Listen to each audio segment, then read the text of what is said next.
ככה, הלו. איריס, יש עדיף מישהו אחר עכשיו? כי הוא יותר טוב. בוקי, תקשיבי את.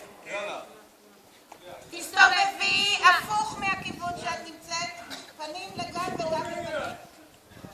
עכשיו לכי באלכסון, שמאלה. 5 צעדים? 10 צעדים שמאלה?